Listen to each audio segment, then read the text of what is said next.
for the hardest-hitting show in talk radio. The true progressive voice since 2012. This is Southpaws.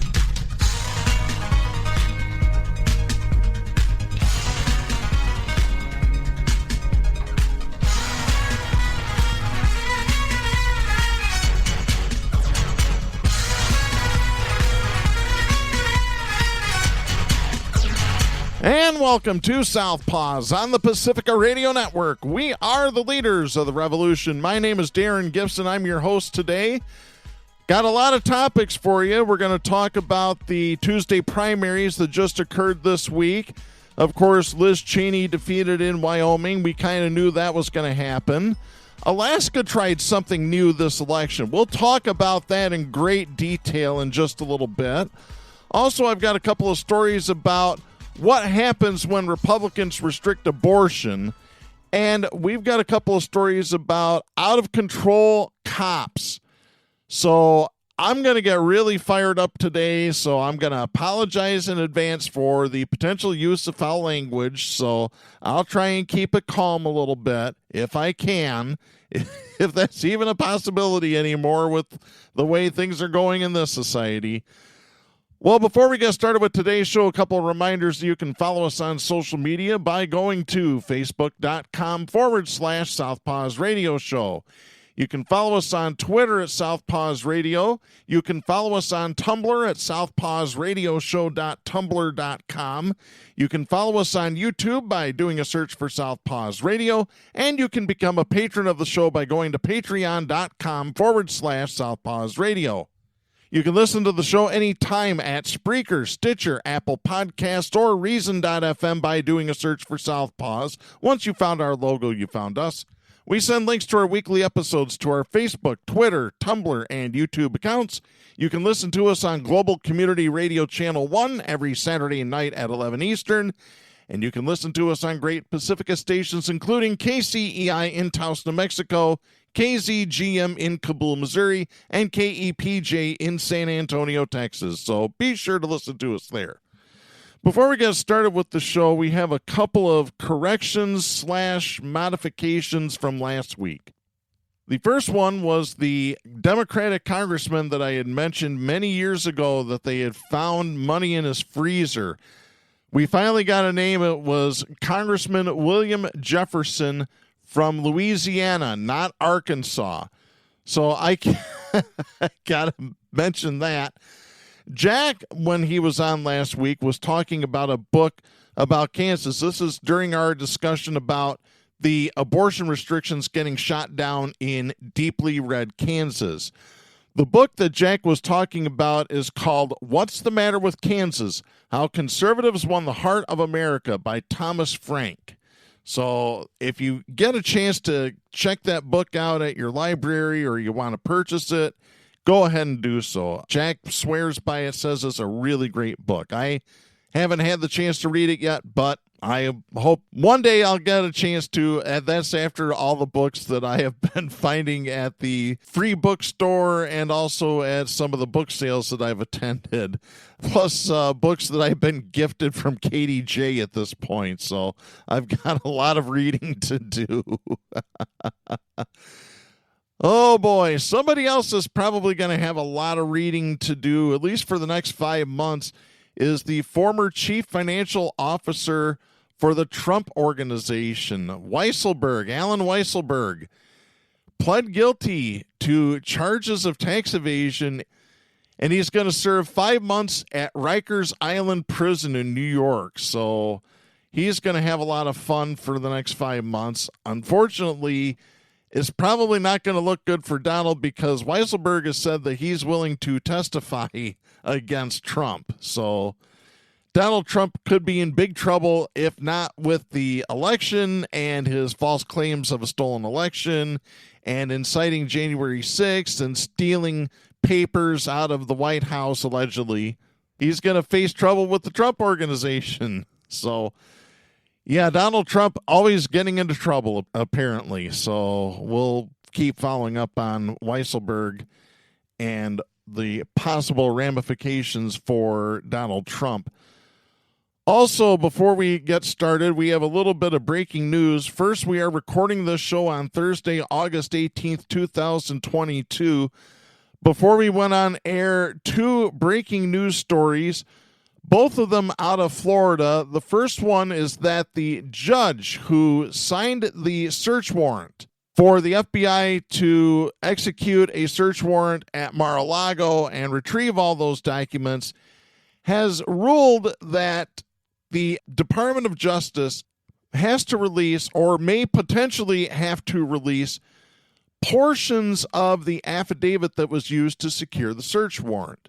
He is allowing the DOJ to redact the affidavit and then submit it back to the court by a certain time, I believe by 1 week from Thursday. So hopefully by next week we will have some more details on that. Now, NBC News is reporting that the release of the affidavit is not a done deal yet. The judge said that it's a possibility that it could be released, which is why he's afforded the DOJ this opportunity to redact the document in case it is released. But then again, maybe the DOJ will win their argument about that this could interfere with the investigation into Donald Trump. And, I'm actually going to be on the side of the DOJ. Yeah, I'm a journalist. Yes, I believe in the First Amendment.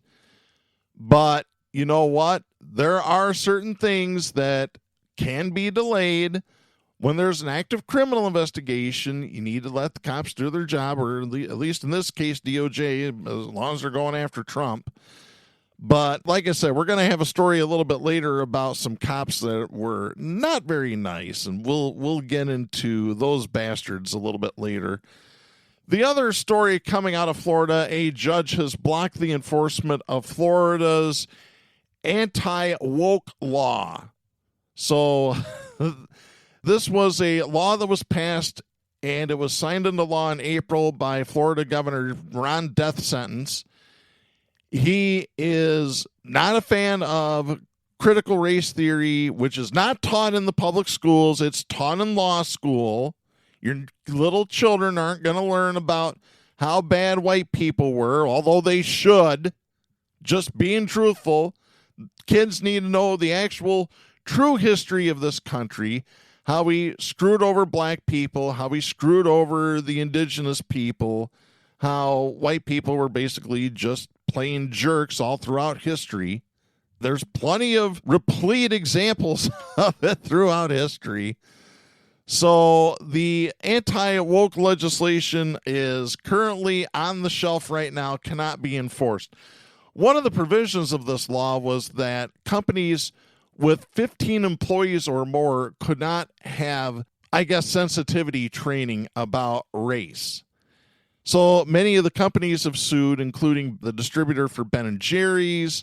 The ACLU has sued on this. The judge pretty much said that this is a Stranger Things type of law in which typically the First Amendment is not enforced on the business level, but it is enforced on the government level. This is the reverse of it, what DeSantis and the Republicans, the evil, violent, conservative traitors, are doing in Florida. Oh, you businesses, you can't talk about this, but we can talk about anything we want to. Yeah, this is ridiculous. And I'm glad that this judge has shut DeSantis down, at least for the time being. Somebody else that unfortunately got shut down, I should say. This is from USA Today. Let's talk a little bit about the latest in the elections, the latest primaries in Wyoming and Alaska. This first story is from USA Today. This is David Jackson, Candy Woodall, Dylan Wells, Ella Lee, Philip M. Bailey, and Aaron Mansfield. This is dated August 17th. Donald Trump's tour of political vengeance made a stop in Wyoming Tuesday, unseating one of his biggest critics in the Republican Party by a double-digit margin. Representative Liz Cheney, Republican of Wyoming, lost to Trump-backed challenger Harriet Hageman. Cheney is the vice chair of the House committee investigating the January 6th Capitol riot and Trump's role in fueling it. While some Republicans have stood up to Trump, 10 in the House voted for his second impeachment. None has taken him on as strongly as Cheney, who has said Republicans cannot have both loyalty to Trump and to the U.S. Constitution. She's right. I'm not a fan of Liz Cheney. She voted against lowering the prices of prescription drugs, so screw her. But in Wyoming, you're not going to get any Democrats elected anytime soon. I just have bad news for you there. It is a deeply red state. People need to get educated in Wyoming. Sorry, folks, if you're listening out there, but it's the truth. Continuing the story, Cheney's race was the main event on Tuesday, which also featured a special election in Alaska to replace the late Republican Representative Don Young, who died earlier this year. Now, we'll get into that in just a little bit. A couple of notes about the election in Wyoming. Liz Cheney was defeated by 37 percentage points, but she won in two counties, Albany County and Teton County. What's unique about both of those counties? The people who live in those counties have higher levels of education than the rest of Wyoming. That is a fact, folks. So there you go. She lost everywhere else. So the dumb have too much power voting, and I've told you, never underestimate the power of large groups of stupid people. And there's your proof right there. By the way, Liz Cheney was interviewed by the Today Show, NBC News. Savannah Guthrie interviewed her and asked her what's next. And Liz Cheney's talking about running for president in 2024 as a Republican to keep Donald Trump from getting the nod again. So I'm hoping that the Republicans dilute the race by a lot. And there's actually been talk that if she doesn't get the Republican nomination, then maybe she should run as a third-party candidate. Now, I don't know if she'll do that or not. That'll be something interesting to see. But let's move on right now to Alaska, because they've done something a little bit different up there. And our friends Pat and Missy are going to really enjoy this story. This is Iris Samuels writing for the Anchorage Daily News. This was originally published on August 17th, but updated on the 18th. With voting complete in Alaska's special U.S. House race on Tuesday, the state's first ranked choice election. Yes, Alaska is using ranked choice voting for the first time ever. Democrat Mary Peltola was leading Republicans Sarah Palin and Nick Begich III in early returns with the most first-place votes, but the winner won't be known until the last ballots are counted later this month. As of Wednesday afternoon, the Alaska Division of Elections had counted over 157,000 ballots in the race that will determine Alaska's next representative in Congress, in a special election to replace 49-year-old Representative Don Young, who died unexpectedly in March. The division will continue to accept ballots until August 31st, as long as they were postmarked on or before Election Day. Once the last ballots are counted, if no candidate crosses the 50% threshold needed to win under the state's new ranked choice voting system, the candidate in last place will be eliminated, and the second place votes of that candidate's supporters will be redistributed. All three candidates running in the special election are also running in the general election to fill the next U.S. House term that will begin in January.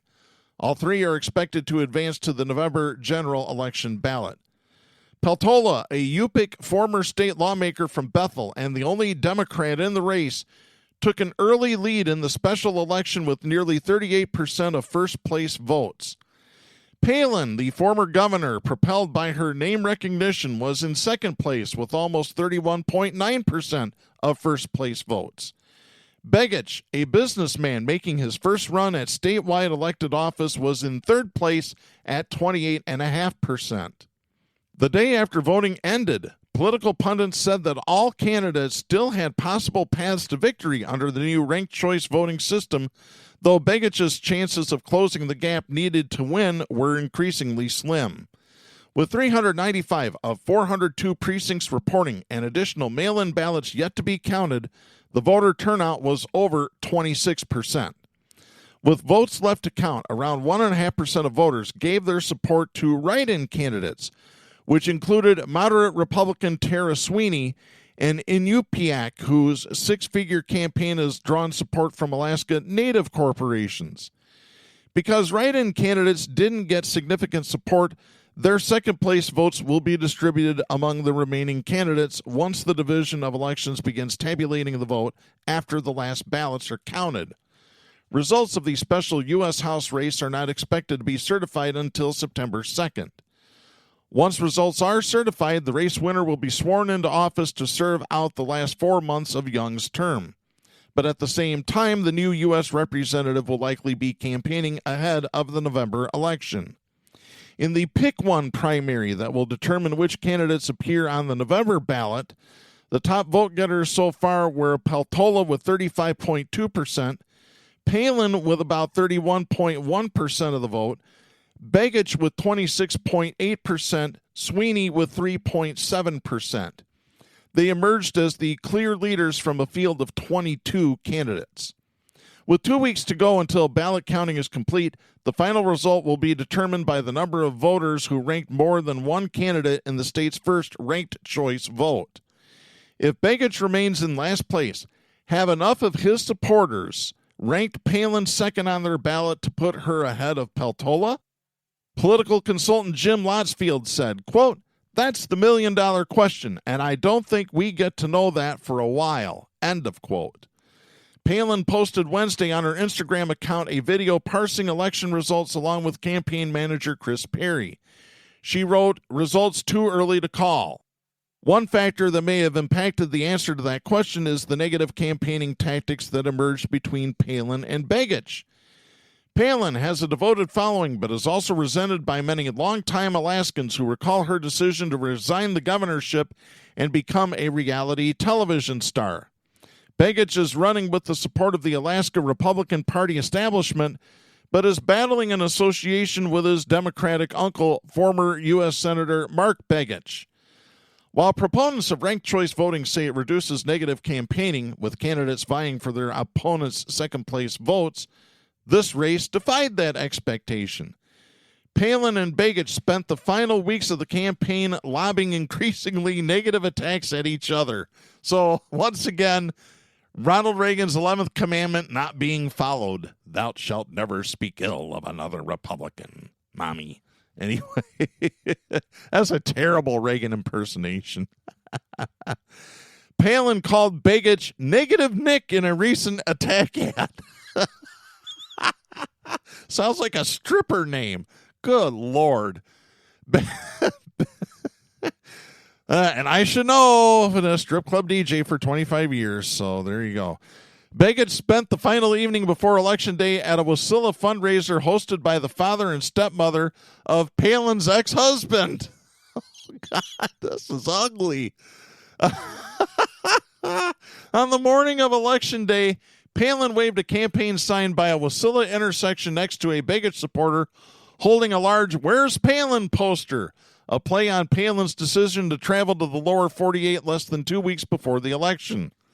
Is that kind of like Wendy's campaign, "Where's the beef? Where's the beef? Where's the beef?" Oh, God. While waving campaign signs in Wasilla on Election Day, Palin said, quote, "Had the other opponent run a positive and honest campaign and his rhetoric would not have been so deceptive, I think I and so many others would have a different view of the way things may potentially be unfolding tonight with vote counts." End of quote. Begich defended his attacks on Palin as a, quote, "classic part of campaigning," end of quote. The evening before the election, Begich said, quote, "You inform the public about yourself, your policies, your background, and you inform the public about your opponents' selves and policies and backgrounds," end of quote. Still, Begich has repeated the Alaskan Republican Party's message, "Rank the red." He said Tuesday that he ranked Palin second and wrote in a candidate for his third choice, Donald Duck Jr. Oh, well, he should have wrote in Trump. Same thing. Although that is an insult to Donald Duck to compare him to Trump.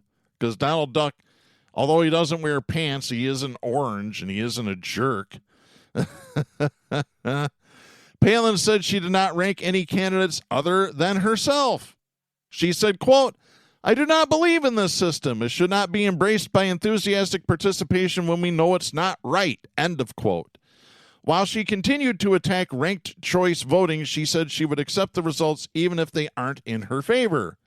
Oh, really? I don't believe her for a second. She's a Trump acolyte. I already know the answer to that. Oh, I'll just accept the decision as it comes. Yeah. Yeah, I don't think so there. Sarah, let me ask you, can you still see Russia from your back window or your back door? Oh, I saw a moose. That one's for Joe Alder. Palin said, quote, I'm not going to be a stinker about this. Oh, really? I respect the will of the people. I will certainly ask a lot of questions on behalf of Alaskans who are concerned, but I don't have any intention of muddying the waters and crying foul if there is not obvious proof that anything was a foul. I'm not going to just accuse anybody of nefarious actions. Yeah. Bullshit! God, I had to. I'm sorry. That woman is so full of crap, her eyes are brown. Let me continue here. Meanwhile, Peltola has spoken positively about the impacts of the state's new election laws that put her ahead in early vote counts. Tuesday, she said it has made, quote, all of the candidates a little bit more civil, end of quote, although you can't tell that between Palin and Begich. While Palin and Begich have attacked each other, Peltola said she thought that, quote, it could have been worse, end of quote, without ranked choice voting. Matt Shuckero, a political consultant who has previously worked for Young, said Tuesday night the results put Palin in the driver's seat. If she remains in second position, he said she will likely get a sufficient number of Begich's voters' second-place votes to propel her ahead of Peltola. Shuckero said, quote, you can dislike a system and still run a race under its purview, end of quote. At a party with supporters Tuesday night, Peltola became emotional as she hugged Joni Nelson, the oldest daughter of Alaska's late congressman. In a phone call Wednesday night from Oregon where she was visiting her family, Peltola said, quote, that was the best person I could have seen last night, end of quote. Across town, Begich embraced his father, Nick Begich II, and his son, Nick Begich IV, at his campaign headquarters before results rolled in. Once first returns came in, putting him in third place, Begich said he remains really optimistic about his November run. Shuckero said the November election results could be different from the special election results. Turnout is typically significantly higher in November compared to the August primary, which can change both campaign strategies and the makeup of the voters. Shuckero said, quote, there's still a lot of election left here. Campaigns will be looking at the info that comes out of this race, end of quote. John Henry Heckendorn, a political consultant who runs Ship Creek Group, which has advised Peltola's campaign, said the results are particularly encouraging for the Democrats' campaign. Rural Alaskans and progressives, two groups that are likely to favor Peltola, have higher turnout in the November election. And Peltola has had less money to spend on getting her name out there, meaning that there are still many voters who aren't familiar with her, he said.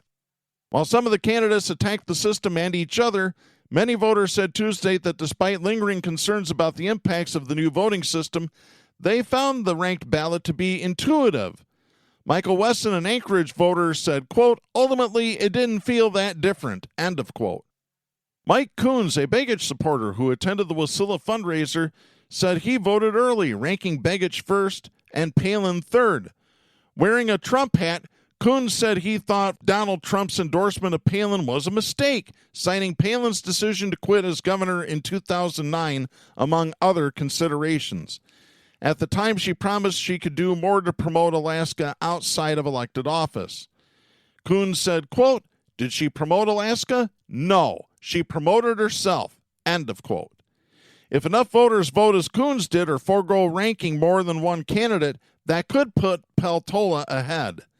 Palin supporters cited her fame as a benefit for the state and questioned Begich' conservative policy positions given his support of his uncle Mark Begich when he ran for U.S. Senate in 2008 and 2014. Julie Brophy, who was waving signs for Palin in Anchorage on Election Day, said, quote, "She'll be very name recognizable. She won't be a new person there. She'll have some clout from the beginning. The history of Nick's family, I think, is maybe questionable on whether he'll stand in the long run." End of quote. Palin, during her run, relied heavily on her name recognition, a Trump endorsement, and a campaign strategy that included questioning Alaska's election system and ranked choice voting. She appeared on stage with Trump at an Anchorage rally in July when Trump praised her for endorsing him ahead of his 2016 presidential run. Then Palin appeared at the Conservative Political Action Conference in Texas earlier this month. She hasn't publicized any in-person campaign events in the state since then. Begich launched his campaign in October 2021, the only candidate remaining in the special election field who was in the running for the U.S. House before Young's death. He has said his greatest challenge has been distancing himself from Alaska's other Begich political figures, all Democrats.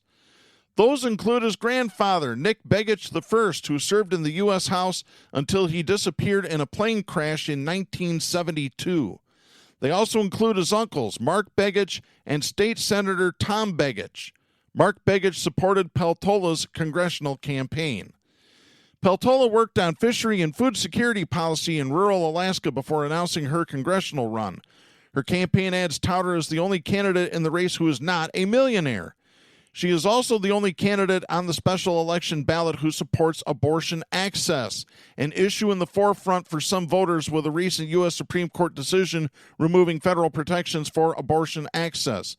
By the way, the procedure remains protected under the Alaska state constitution. With Begich and Palin directing offensives at each other, Peltola emerged with a largely positive campaign and a reputation for being nice. On Election Day, Palin called her, quote, "wonderful, honest, friendly, kind, conscientious," end of quote, and reminisced about the days when they were pregnant at the same time while in office, Palin as governor and Peltola as a state House member. The two exchanged text messages the morning of Election Day. Peltola said Palin warned her about the cold weather and advised her to dress warmly. It was an election that was special from the very beginning. 48 candidates filed to replace Young in Alaska's first U.S. House race without an incumbent in 5 decades, including a progressive Santa Claus from North Pole and multiple sitting and former state legislators. Palin emerged on top with more than a quarter of the votes in the crowded primary field in her first run for office since running for U.S. vice president in 2008. Begich came in second in that primary race. Peltola was fourth. The third-place candidate, independent Al Gross, dropped out after the special primary election. With another race coming up in November, the leading candidates have indicated they plan to continue honing their campaigns even as they await results from Tuesday's special election. Begich said Monday night, quote, "we're not going to stop. Everything continues," end of quote. Palin said Tuesday afternoon, quote, "I won't underestimate the will of the people if I'm not hired to work for Alaska with this vote count. Certainly I will keep that in mind. But the commitment has been made that we will continue offering ourselves up in the name of public service to Alaska," end of quote. Well, that wasn't the only election in Alaska. I have this. This is Becky Borer writing for the Associated Press dated August 17th out of Juneau, Alaska. Alaska Republican U.S. Senator Lisa Murkowski advanced from her primary along with Kelly Tshibaka, her Republican rival endorsed by Donald Trump. Murkowski had expressed confidence that she would advance and earlier in the day told reporters that, quote, "what matters is winning in November," end of quote. Tshibaka called the results, quote, "the first step in breaking the Murkowski monarchy's grip on Alaska," end of quote. Tshibaka also said she was thankful, quote, "for the strong and unwavering support Donald Trump has shown Alaska," end of quote. Oh, brother. Murkowski has held the Senate seat since 1981. Before Lisa Murkowski, who has been in the Senate since late 2002, it was her father, Frank Murkowski. The other two places in the Senate race were too early to call. Again, that's under the ranked choice voting. So the top 4 vote getters in the primary race, regardless of party affiliation, will advance to the general election. So that's how that's going to work there. Murkowski voted to convict Trump in his second impeachment trial after the January 6, 2021 insurrection. Trump was acquitted, but he has had strong words for Murkowski, calling her the worst during a rally last month in Anchorage. Murkowski said that if Shabaka derives her sole strength from Trump's endorsement, quote, what does that really say about her as a candidate with what she has to offer Alaska? Is it just that she will be a rubber stamp for Donald Trump? I don't think that all Alaskans are really seeking that. Not the ones that I'm talking to, end of quote. Kevin Durling, a co-chair of Shabaka's campaign, said Trump's endorsement of Shabaka was an added bonus. He said Shabaka's commitment to business and family and her values were important to him. He expressed frustration with Murkowski for the impeachment vote and for her support of the nomination of Interior Secretary Deb Haaland. Skipping down in the article, in the race for Alaska governor, Republican Governor Mike Dunleavy advanced, as did former Governor Bill Walker, an independent, and Democrat Les Guerra. It was too early to call the 4th spot. Dunleavy and his running mate, Nancy Dahlstrom, in a statement said that this, quote, is only the start of the race. We'll dig into all the numbers as they come in over the next few days to find out where we need to shore up our campaign, and we're looking forward to reaching every Alaskan and earning their vote between now and November, end of quote. Walker is running with Heidi Drygas. Guerra is running with Jessica Cook. So that's what's happened up in Alaska. So ranked choice voting in Alaska, which is something that needs to be done all across this country. That's the only fair way to do it, and it makes it nice and easy. It does. So maybe we'll have to get a guest on the show to talk about ranked choice voting in the next few weeks, just to kind of go over it a little bit here. In the meantime, let's go ahead to our next story here. Actually, our next 2 stories have to do with crooked cops and cops being terrible. You know, all cops are bastards. This is going to prove it right here. This article is from John Sundholm, writing for the Comic Sans website. That's comicsans.com. This is dated August 11th. An Indiana police officer and a chief of police are facing dire consequences after arresting a political candidate because they thought he was anti-police, forcing him to withdraw from his race for town council. The candidate, Trevin Thalheimer, was running for town council in the city of Brookville in Indiana's Franklin County when he was accused of several crimes, including drug possession. But Franklin County prosecutor Chris Huerkamp dropped all charges last month after witnesses testified about the way police spoke of Thalheimer, including one who claimed that the former candidate hates cops. Officer Ryan Geiser and Chief of Police Terry Mitchum were suspended for what appears to many as a targeted attempt to destroy Thalheimer's candidacy. Thalheimer said he was destroyed by the criminal charges, and it took months to clear his name after 2 officers accused him. He withdrew from the primary because of the controversy, which consumed the town of Brookville. In an interview with the Washington Post, Thalheimer said, quote, I have a bad taste in my mouth about politics. I knew politics was dirty, but I didn't know I'd have to dumpster dive. End of quote. During a hearing about the charges against Thalheimer, a friend of his testified that one of the officers, Ryan Geiser, contacted her to urge her to run for town council against Thalheimer. She told the Washington Post that the officer told her, quote, we don't want him on the town board because he hates cops, end of quote. So why do they think that he hates the cops? Here's the answer. It is believed by many, including Thalheimer, that the police's opposition to his candidacy stems from his support for body cameras. Brookville is the only local police force that does not wear the devices. So they're afraid that they're going to get caught on video doing some crooked shit, which is the only reason why they would fight this. Really, that's what it is. Geiser later went to Thalheimer's home to investigate at Mitchum's instructions, so he's apparently following the directions of his chief. I wonder if he's going to use that in defense at his trial. He was sent to Thalheimer's home to investigate an old sexual assault allegation against him. A prosecutor was unable to substantiate and claimed that he smelled marijuana on the premises. So there you go, folks. Oh, I smelled weed. It smelled like a skunk in there. It was awful. No, it smelled like bacon because the pigs were in there. Geyser arrested Thalheimer for drug possession and for the assault charge, claiming there was new DNA evidence in the case. In a hearing, Geyser confessed to not having seen said evidence, nor did he consult anyone in the prosecutor's office about it. So he basically made it up. Unbelievable. Thalheimer said that he is considering filing a civil rights claim against the police department, and I hope he does. Multiple millions of dollars need to come to this guy, bankrupt their police department. This is what needs to happen.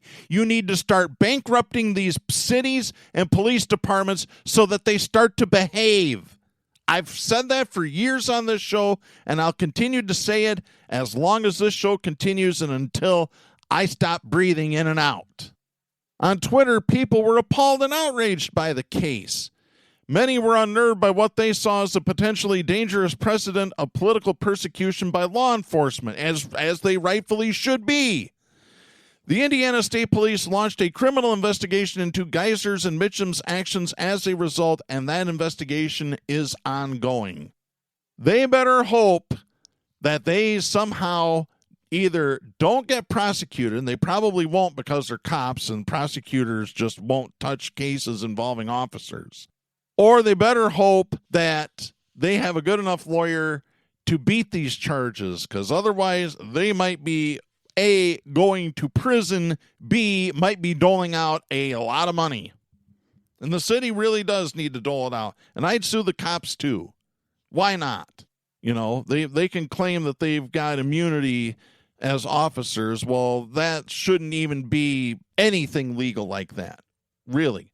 So now let's go to the second case of cops acting bad. This story is from the Associated Press, published at CBS News. This is dated August 12th. Folks, listen to this. This is scary. A protester has filed a federal civil lawsuit against the city of San Francisco, claiming that a paramedic, under the direction of a police sergeant, injected her against her will with a sedative while she was handcuffed after being removed from a Golden State Warriors championship game for demonstrating in favor of abortion rights. Kareem McKnight and a friend, Amanda Piasecki, were at Game 5 of the Warriors series against the Boston Celtics at Chase Center on June 13th when they walked onto the main floor and displayed a banner that read, "Overturn Roe? Hell no." This was before the decision was made by the Supreme Court to overturn Roe versus Wade. The banner was displayed after a draft of the court's decision was leaked in May. Video shared by McKnight's attorney, John Burris, who filed the lawsuit this week, showed security guards dragging McKnight and Piasecki by their feet out of the venue. Isn't this just lovely? Dragging them out by their feet. What is this? Are we a third world country now? Jesus Christ. McKnight said that once they were outside, a San Francisco police sergeant threatened to have her sedated. McKnight said, quote, "I was dragged out, I was choked, and I was hogtied, and then a sergeant from the San Francisco Police Department came up to me and threatened to have me sedated." End of quote. She said San Francisco Fire Department employees then strapped her to a gurney and wheeled her toward an emergency vehicle. McKnight said, quote, "While I was on the ground handcuffed in front of the emergency vehicle, one of the firefighters came with a needle toward me and I couldn't believe what I was seeing and I flinched and I said, 'No, what if I'm allergic? You can't just inject me.'" End of quote. McKnight said the paramedic didn't ask her any medical questions and wouldn't tell her what she was injected with. She said she felt dizzy and began slurring her words. McKnight's attorney Burris said, quote, "Giving an injection to a protester against her will is shocking and illegal." End of quote. He added that officials violated McKnight's Fourth Amendment right to control her own body, which is the truth. She was taken for observation to a Kaiser Permanente hospital, which gave her a document showing that she was given 5 milligrams of a drug called Versed, a sedative often prescribed to reduce anxiety. McKnight shared a photo of the document with the Associated Press that also described her as being in, quote, a distressed emotional state after an altercation with San Francisco Police Department, end of quote. McKnight said she was not in emotional distress. San Francisco's policy on dealing with adults with severe agitation posing a danger to self or others allows for the use of the drug midazolam, a short-acting sedative sold under the brand name Versed. That is according to the county's emergency medical services protocols. The San Francisco Fire Department would not say when the county approved the sedative to be used on people being detained or how many times the sedative has been used on detainees. CBS Bay Area reached out to both San Francisco police and fire for comment on the allegations, but were told that the agencies could not comment on pending litigation. They were referred to the San Francisco City Attorney's Office. In a statement, a spokesperson for that office, Jen Quart, said, quote, we have yet to be served with the lawsuit. We will review it once we are served and respond appropriately, end of quote. The use of sedatives by authorities first got national attention in 2020 when protesters seeking police reform highlighted the death of Elijah McClain, a black man who was stopped by police in suburban Denver in August 2019. Paramedics were called and injected McClain with the powerful sedative ketamine, but they incorrectly estimated his weight, giving him more than 1.5 times the dose he should have received.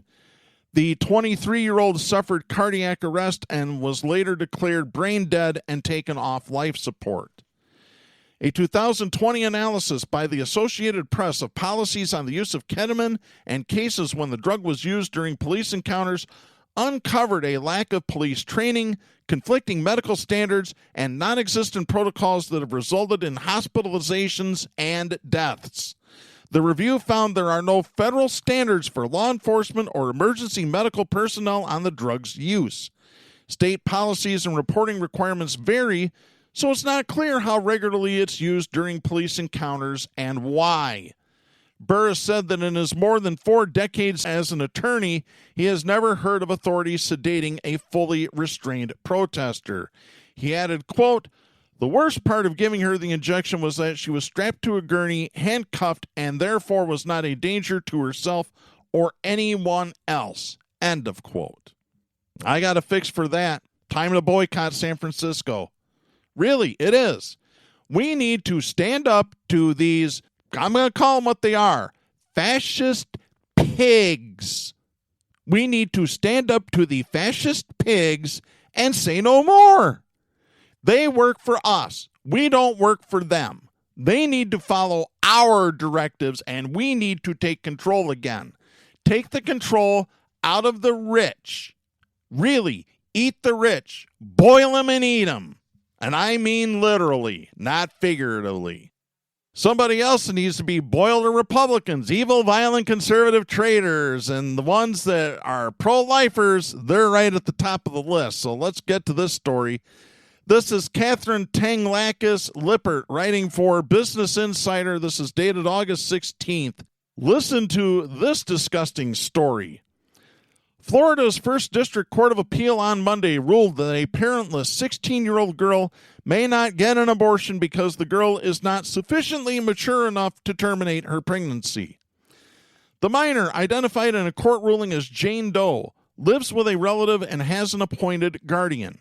She sought to bypass Florida's parental consent law that requires a parent's permission in order for people under 18 to have an abortion. She argued she is mature enough to make decisions about her reproductive health, saying she is not ready to have a baby, doesn't have a job, is still in school, and the father is unable to assist her in raising a child. In her original petition, the girl indicated her guardian was fine with her receiving the abortion, but had written the statement on an out-of-place section of the form. The court document also revealed the girl did not have a lawyer representing her. She had, quote, inexplicably checked the box indicating she did not request, end of quote, a free attorney. The trial court noted that the minor acknowledges she is not ready for the emotional, physical, or financial responsibility of raising a child and, quote, has valid concerns about her ability to raise a child, end of quote, but denied her request anyway. Though the girl demonstrated she was knowledgeable about the relevant considerations in terminating her pregnancy, the judge ruled that she was not able to sufficiently evaluate the, quote, benefits and consequences, end of quote, of having an abortion.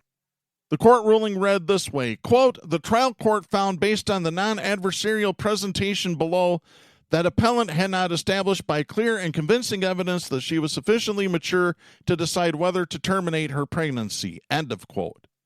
The judge left open the possibility of legal reconsideration should the teen be able, quote, to adequately articulate her request, end of quote. The teen also has the option of receiving an abortion if she can present a written waiver from her guardian.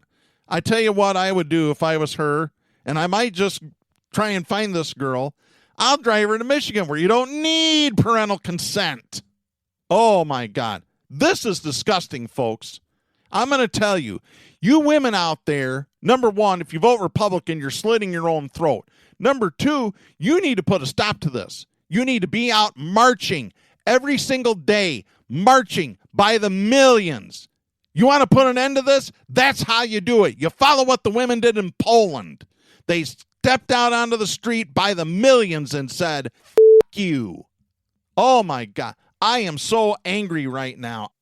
Harry Nelson, a healthcare attorney who was not involved in the case, told the Daily Beast, quote, this is so profoundly wrong on so many levels. The true believers who think it's a good thing to require children to have children, that they think this is going to be a net benefit to anyone, are in a delusional place. End of quote. Yeah, you're damn right they are.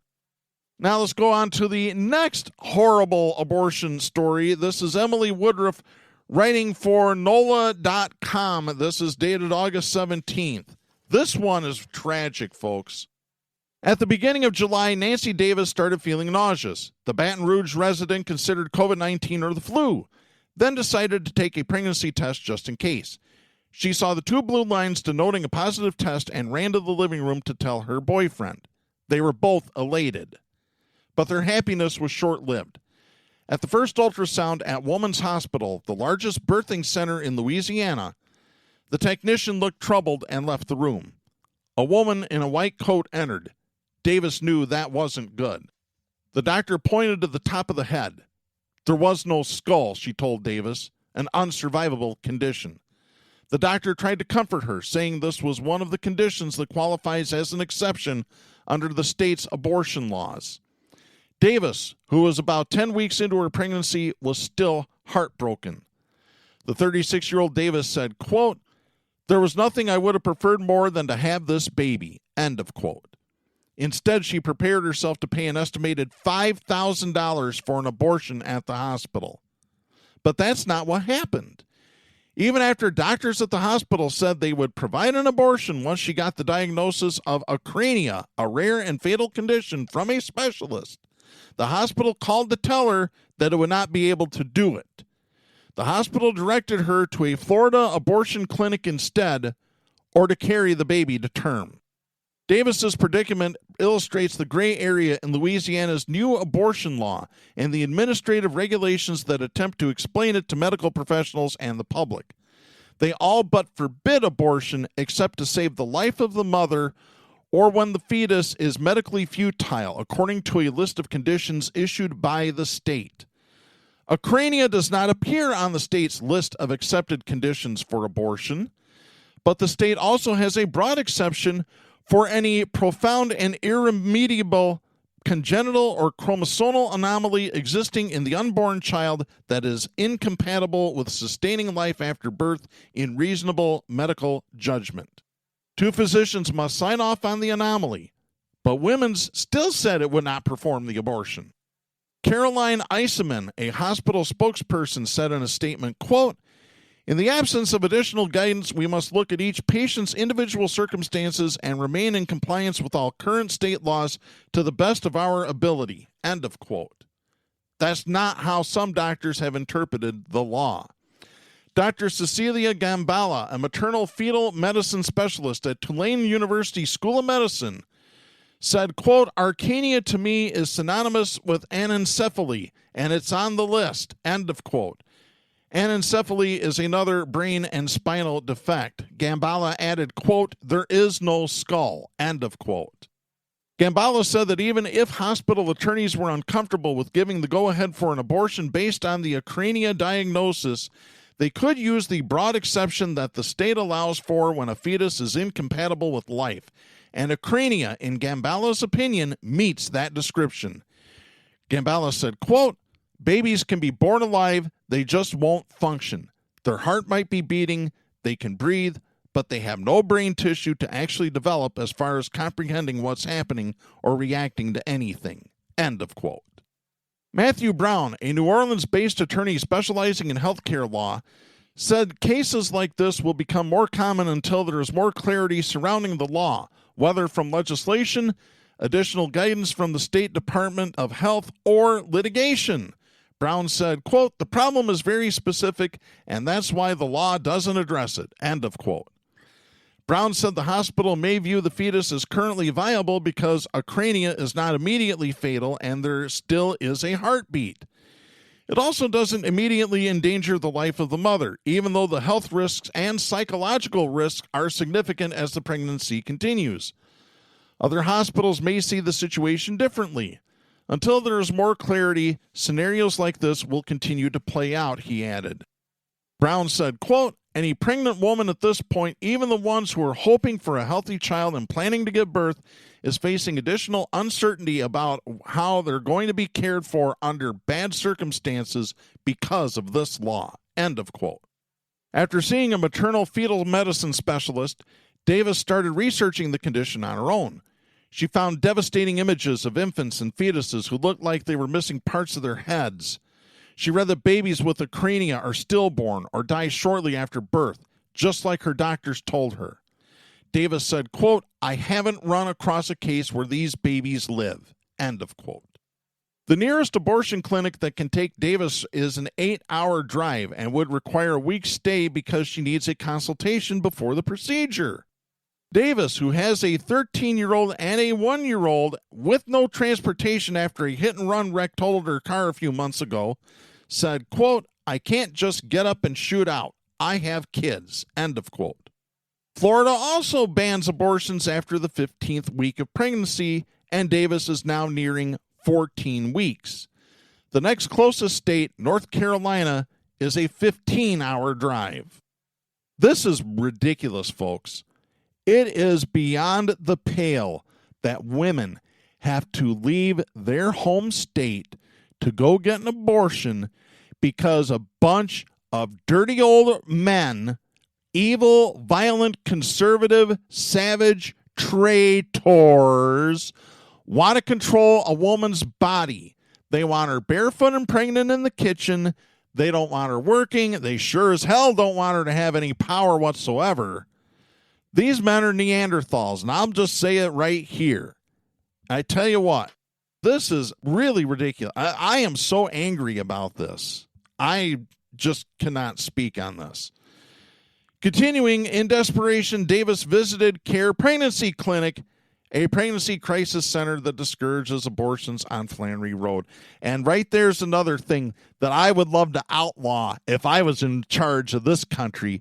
I'd get rid of all the pregnancy resource centers that are run by the churches because they lie. They lie to women. Tired of it. Oh, but you're restricting their First Amendment rights. No, I'm not. Lies are not protected by the First Amendment. Get it? Lies are not protected. Period. End of story. Staff at the pregnancy clinic gave her information on how to bury the baby and said their prayers were with her. Oh, that just makes her feel really good. Davis said, quote, "It makes me feel horrible, like I'm alone in this. It makes me feel like they just threw me to the wolves," end of quote. After being told to go to Florida, Davis said she wanted other people to know how laws decided in the Louisiana legislature play out in real life. Davis said, quote, "I never in a million years thought it would affect me like this. It seems like Louisiana is the hardest place right now to get that done. They don't even want to say that word. End of quote. Once again, all you women out there, you need to get registered to vote. You need to check your registration to make sure you're going to the right polling place where you live. If you have moved, you need to change your registration today. You need to go out and vote in November in massive amounts and pull the handle for the Democrats and get rid of these evil, violent, conservative, Neanderthal traitors that all they want to do is control a woman's body. I'll tell you what Carlin said, and Carlin told the truth on this one. They're not pro-life. They are anti-woman. They are anti-woman. They hate women. I tell you what, if they hate women so much, why don't they just leave and go form their own colony where it can be the He-Man Woman Haters Club, just like on the Little Rascals. Spanky and Alfalfa can run things there. Don't run things in government. Unbelievable. Well, I've railed on enough about some bad stories and talking about abortion and the cops and everything. Let's end on a halfway decent note. Let's go to Off the Cuff. This comes to us from the Associated Press. This is dated August 17th out of San Luis Obispo, California. Cops usually have a prime suspect. In this case, it's a primate suspect. Well, now, wait a minute. Humans are primates, too, so I'm already starting to get confused a little bit here. Here's what happened. The San Luis Obispo County Sheriff's Office received a 911 call last Saturday night, and it turns out that they believe that the call was made from a zoo, not from a person, but from a little capuchin monkey. Yes, these are monkeys that you would see as the organ grinder monkeys. I believe it's like the monkey that was in Friends, you know? Unbelievable. According to the sheriff's office, the call disconnected and dispatchers tried to call and text back, but there was no response, so deputies were sent to investigate. The address turned out to be the Zoo to You near Paso Robles, but the deputies found that no one there made the phone call. They finally deduced that a capuchin monkey named Route, or Root, R-O-U-T-E, had apparently picked up the zoo's cell phone, which was in a golf cart used to move about the property. So I will say that those monkeys are pretty smart. So I didn't know they were smart enough to pick up a phone and start dialing, but I guess this one did. According to a social media post from the sheriff's office, it read, quote, "We're told capuchin monkeys are very inquisitive and will grab anything and everything and just start pushing buttons," end of quote. Well, you definitely don't want to let a capuchin monkey loose in a power factory. You might lose your electricity.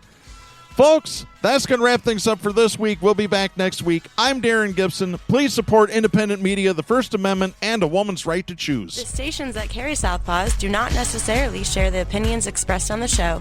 Southpaws is protected by the First Amendment to the U.S. Constitution and is copyrighted by Big D Entertainment. All rights reserved.